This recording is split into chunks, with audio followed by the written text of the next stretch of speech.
So John Kiriakou is an author, journalist, former CIA officer specializing in the Middle East.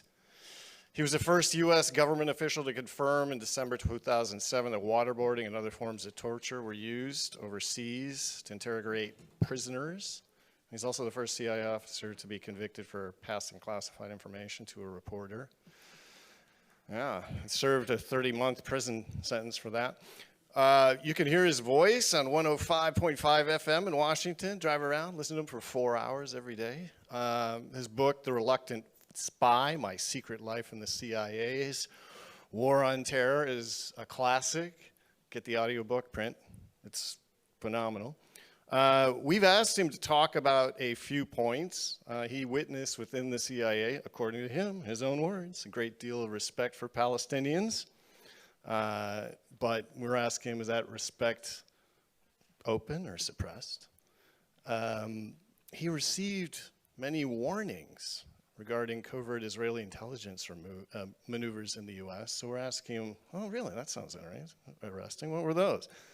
And he's been noted for refusing to undertake the CIA's enhanced interrogation training, waterboarding, sleep deprivation, that was used on terror suspects. So we'd like to know what he makes about reports that the CIA justified and adopted some techniques based on Israel. So we've asked him a few questions, including the good guy, bad guy motif that we're hearing once again, and whether the U.S. could be sucked into a war with Iran. So it's just probably 10 minutes worth of his time, but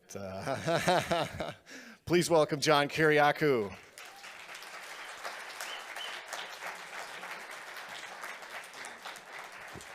Thank you.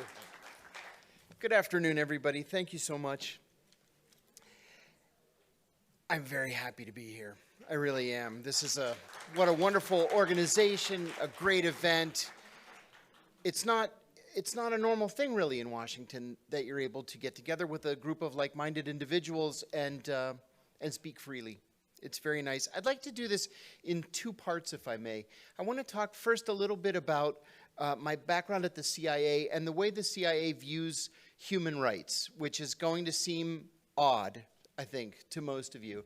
And then I'd like to answer these specific questions that we were just talking about. First of all, I joined the CIA in January of 1990. I was recruited into the CIA by my graduate school advisor, who was not really a grad school advisor so much as he was undercover as a grad school advisor. And he recruited me into the CIA. I spent the first 7.5 years of my career working on and in the Middle East, almost exclusively on Iraq. I worked for a while on Kuwait. I went into Kuwait with the Marines on Liberation Day in 1991. Very exciting, but it got monotonous after a little while, writing papers that you knew nobody was going to read. And we all thought we were so important, but nobody paid any attention. So I decided to do something more exciting, more rewarding, and I got involved in counterterrorism operations. As it turned out, I was the only person in the entire CIA that spoke both Greek and Arabic. And so they sent me to Athens to work on Arab, it's quaint now, Arab communist terrorist groups.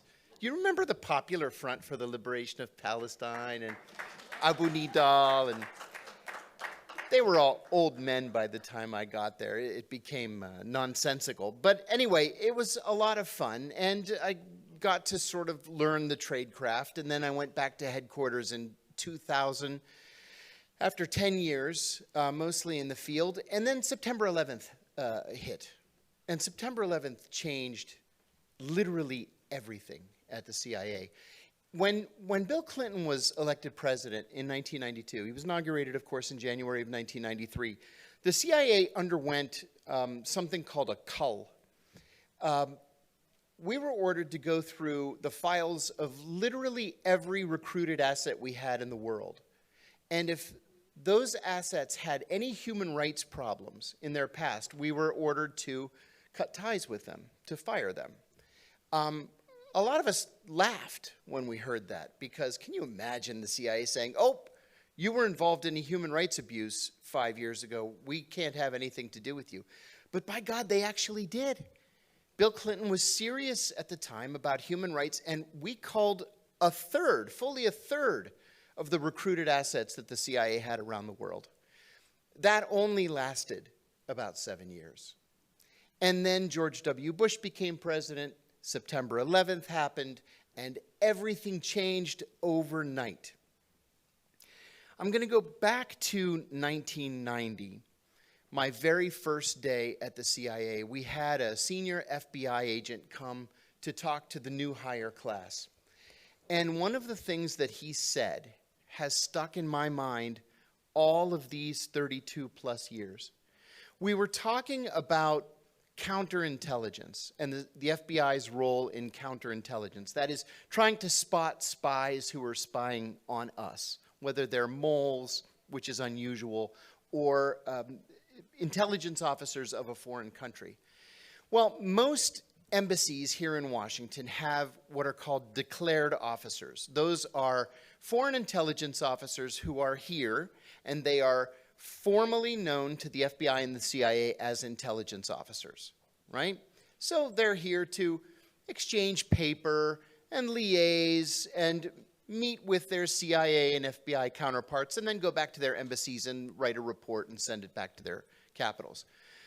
This FBI agent told us at the time that the Israeli embassy was unusual. Now remember, this is 32 years ago, so the information is very old, but just to give you an idea of what we were looking at. The Israeli embassy had 2 declared officers, one from Shin Bet and one from Mossad. And it had 187 undeclared officers that the FBI had been able to identify, spread out all across America, in academia, in the defense contracting industry. We've all seen the Americans, right? The Israelis do the same thing, just like we do the same thing. But we were told that very first day that I was at the agency that we have no international friends. Not really. I mean, you can argue now the Five Eyes, the British, the Australians, New Zealanders, the Canadians. Not the Israelis. The Israelis were a country, a service that we had to be leery of. In some cases, we had to fear. I thought that was probably an overstatement at the time. And after I had been at the CIA for 3 years, I decided I wanted to go overseas. There was a program that the State Department ran called the Analyst Overseas Program, where they'll take CIA analysts and transfer them to the State Department. So you're a legitimate State Department Foreign Service officer, and you go overseas and you work for 2 years in an embassy and then come back and you transfer back to the CIA. So I thought, well, do I want to go to Jerusalem or do I want to go somewhere else? And I decided to go to Bahrain. 2 of the happiest years of my life. The guy that I sat next to for those 3 years, he went to Jerusalem along with his wife. Now, because they had been to Israel before, the CIA decided to declare them as a courtesy and to say, look, we have these 2 people, this married couple, they're not spies. They're analysts. One of them isn't even really an analyst. He's going to go to a graduate school while his wife is doing the analysis. We just want you to know that they're here as a courtesy on assignment to the State Department. What the Israelis did over the next 2 years was to carry out a campaign of harassment. And the reason I bring this up is because it's quite common. I'm telling you this story because this is just a normal thing that happens to Americans, especially to American CIA officers working and living in Israel. They went to a party one night, and they came home. It was a party at the ambassador's residence in Tel Aviv. They came home, and all of their living room furniture had been rearranged. All of it. So the message was, we can come into your house anytime we want, and there's nothing you can do about it. Okay, that's aggravating a little bit, but no damage done. The next time they went out, they came home and someone had defecated in all of the toilets in their house. They had four bathroom house. and people had gone to the bathroom in all 4 of the toilets and left it unflushed. So another not very nice message that we can harass you anytime we want. The third time it happened, they came home and their dog was yelping and laying on the floor of the kitchen. Someone had cut its tail off and then wrapped it in gauze and tape. And the fourth time it happened to them, they had done their Christmas shopping. They had a tree up in the living room, and they had gone to the ambassador's Christmas party. And when they came back, all of the presents were gone. All of them. $1,000 worth of Christmas presents. Now, this kind of thing happens all the time. And so the ambassador has to go to the Israelis and say, look, cut it out. Leave my people alone. And they say, okay. And then they'll back off for a little while, and then they start up again. I have a friend who was the senior CIA person in country. And he went to work one day, and the ambassador said to him, the craziest thing happened last night. He said, I was in the car, and my driver was driving me home, and I had a blowout. And we had to pull the car over to the side of the road. And it turned out that 2 tires on the right side had blown out. Well, they had been shot out. Have any of you ever, I mean, all of us have blown a tire. Have you ever blown 2 at the same time, just minding your business driving down the highway? Well, sure enough, these 2 men pulled up, and they were so friendly and so warm, and they got out and they helped us change the 1 tire, and then they stayed there until the tow truck came to help us, tow the car to get the 2nd tire replaced. But then the ambassador's briefcase was missing.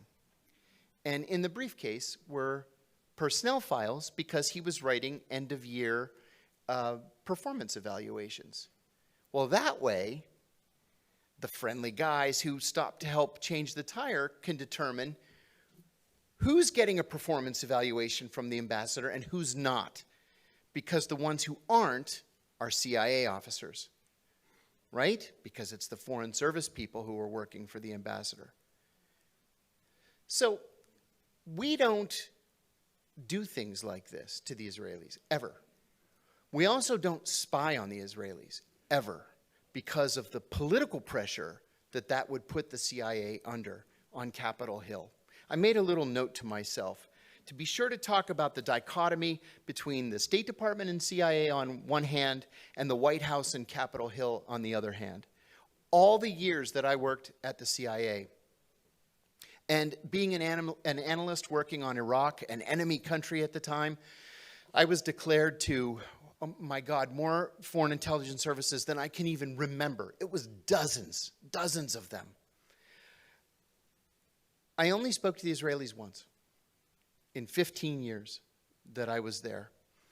I had only been on the job about 6 months, and I was told by my boss, you're going to brief the Israelis this afternoon. I said, okay. And he said, we don't meet with them here in the building. We can't trust them to come into the building, so we're going to meet them out. There's a special place where we meet them. Because they kept trying to bring bugs into the building, right? Oh, we'll give you this gift. Well, the gift weighs twice what it should because it's full of batteries and a listening device, and you can't bring that in here. So I went to brief the Israelis. Now, because I was the junior-most analyst at the time, and it was like 7 or 8 of us that were there, I was the last one to speak. And so we went around the table, and it was the Mossad person and the Shin Bet person, and they're writing down every word that the analysts are saying. Finally, they came to me, and because I was not undercover, I was an overt employee at the time, I used my real name. I said, my name is John Kiriakou, and the Shin Bet officer says to me, spell it. So I spelled it for him, and he looks up and he says, you are Jewish? And I said, I am not recruitable. And he stopped. And afterwards, my boss said, yeah, you're not going to brief the Israelis anymore. And so I didn't. I never spoke to them again. Now, once I got overseas, Again, I was declared to so many services, and I was working in counterterrorism, and that's where you really want there to be lots and lots of cooperation. So we would get calls, from this country and that country and the other country, and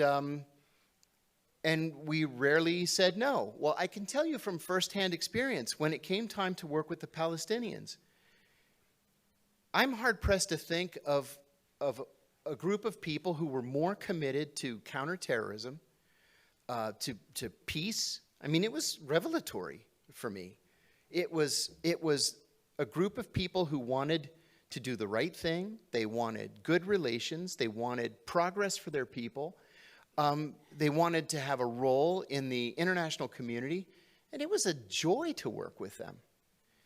You know, that was between 1998 and 2000, and I thought, wow, that was really great. I wonder if that was an anomaly. And then I went to Pakistan in 2002 as the chief of counterterrorism operations. And it got to the point where the Palestinians would come to the embassy, and they would just wave them in. Come on in. Because they belonged there. We were partners. We were a team. That was the case at the CIA, and it was also the case at the State Department. Now, this note that I wrote to myself, to be sure to explain the dichotomy, is that it was exactly the opposite at the White House and on Capitol Hill. Because we didn't have to answer to voters at the CIA, right? I don't care what, AIPAC says about me if I'm at the CIA. I don't care. I have a job to do. And I was bound to do it. The State Department was the same way. And the State Department was often criticized for something called clientitis. You hear this a lot at the State Department, that people go to Israel and they serve for a couple of years, and then they come out like really disliking Israelis and really loving Palestinians.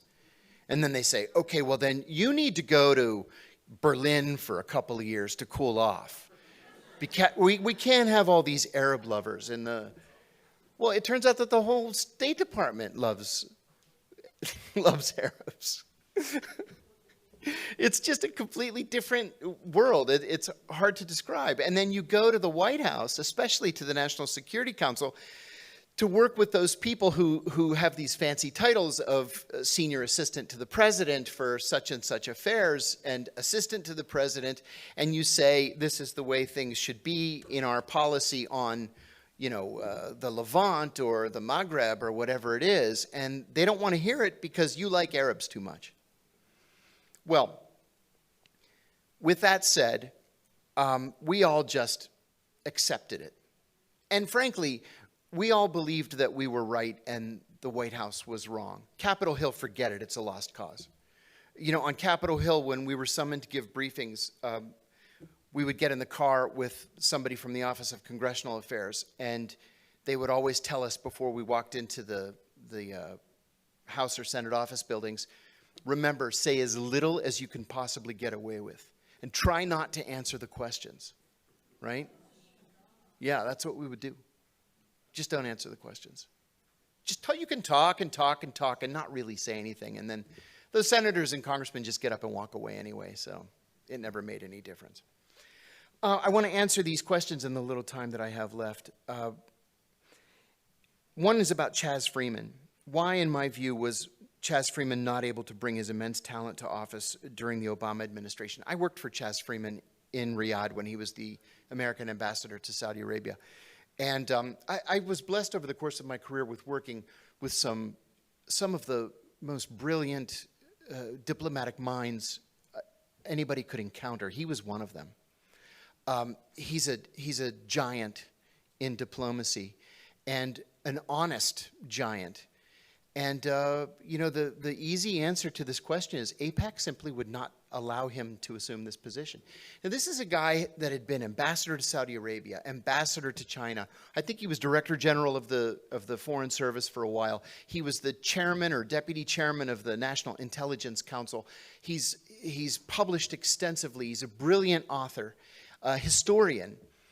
And Barack Obama names him Assistant Secretary of Defense for International Security. And the Israelis said, oh, no, you don't. He's pro-Palestinian. And that fight lasted for more than a year. He waited for confirmation. And finally on Capitol Hill, senators told the White House, there's no way we're going to confirm him. If the Israelis say no, he's not getting the job. And he didn't. He didn't. Now, in different groups that we have around town, we've honored him in other ways. And his health is quite poor right now. But he was wronged by his country. He was wronged just because he believed in a level playing field. Something that I got to see a lot of here in Washington over the years. I've been noted for refusing to undertake the CIA's enhanced interrogation training on terror suspects. Yes, I did. I called it a torture program. I had just returned from Pakistan, where I had led this raid that resulted in the capture of Abu Zubaydah, who's in the news today because he lost his final case at the Supreme Court yesterday. And I was asked if I wanted to be trained in the use of enhanced interrogation techniques. I had never heard the term before. And so I asked what it meant. And my colleague said very excitedly, we're going to start getting rough with these guys. And I said, well, what does that mean? And he explained it to me. I said, that sounds like a torture program. Are you crazy? And he said, no, it's not a torture program. The president said we could do it, and the Justice Department approved it.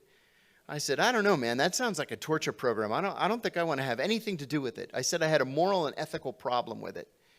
And so I'm embarrassed to tell you that of the 14 people who were asked, I was the only one who said no. And these were people that no, thank you.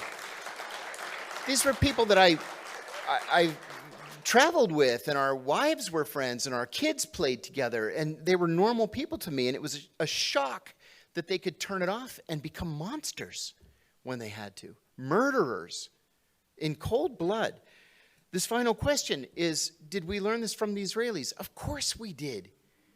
We saw what the Israelis were getting away with in these prisons that they had in the West Bank and in Gaza. Nobody raised any objection at all. And so we thought, well, if the Israelis can do it, we can do it. And the president said we could, and the Justice Department said we could. And so we did. Now, of course, we have to take the CIA's word for it. They say they're not doing it anymore. We don't know. And my time is up. So thank you so much for this opportunity. It was wonderful. Thank you.